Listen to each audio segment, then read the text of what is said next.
Assalamualaikum warahmatullahi wabarakatuh dan selamat siang teman-teman semuanya. Selamat siang Pak Hafif. Perkenalkan, nama saya Dewi Mayasari.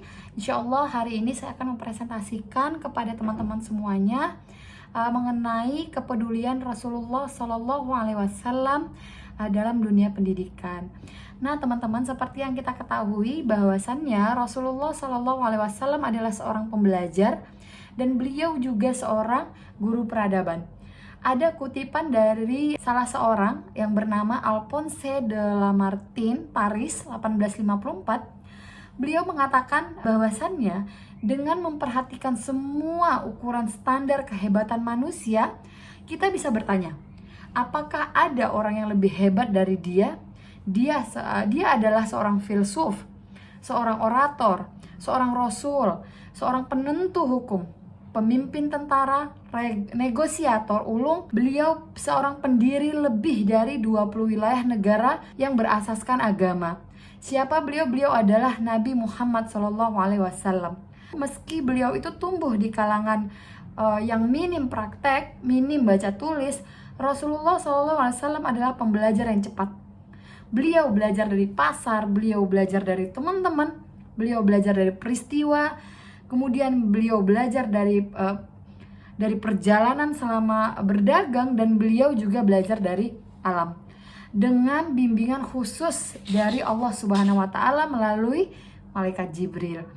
Nabi mengajarkan mulianya ilmu dan urgensi ilmu untuk mencapai kesuksesan tidak hanya di dunia tetapi juga di akhirat. Dari itu beliau pun memberikan tauladan kepada kita semua, holistic learning methods, bahwasannya proses belajar mengajar itu yang paling efektif yaitu memerlukan yang namanya scanning dan leveling.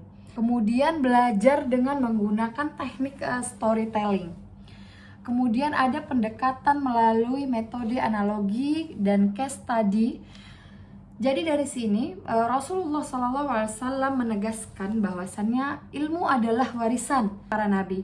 Para nabi tidak mewariskan yang namanya emas ataupun dirham, tetapi mewariskan ilmu. Barang siapa yang mengambil, maka ia telah mengambil bagian yang banyak. Hadis riwayat Abu Daud Sahih nomor 3643. Jadi teman-teman, kalau kita lihat metode dan teknik pengajaran dari Nabi Muhammad SAW, ada beberapa yang ingin saya sampaikan poin-poinnya. Yang pertama adalah, jadi Nabi Muhammad SAW itu tidak pernah membeda-bedakan muridnya.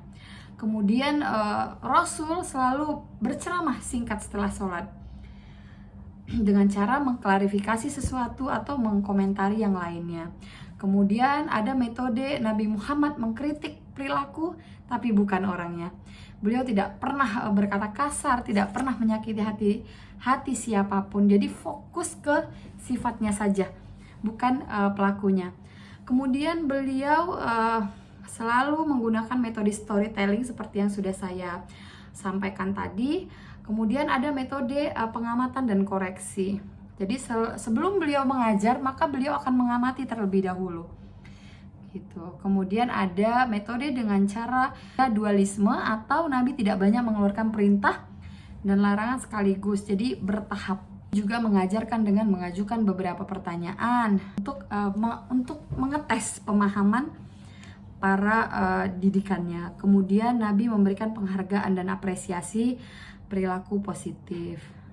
Jadi tujuannya untuk mengajarkan umat Islam dalam mengambil pelajaran serta peringatan. Jadi teman-teman, kalau di sini kalau boleh saya simpulkan bahwasannya era kenabian benar-benar dapat dianggap sebagai zaman keemasan, karena dididik langsung oleh Nabi Muhammad SAW.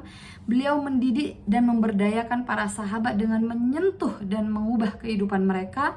Beliau tidak hanya mentransmisikan pengetahuan, namun juga mentransfer nilai-nilai keislaman di dalamnya, mengajarkan kepada mereka bagaimana hidup berdasarkan Al-Quran.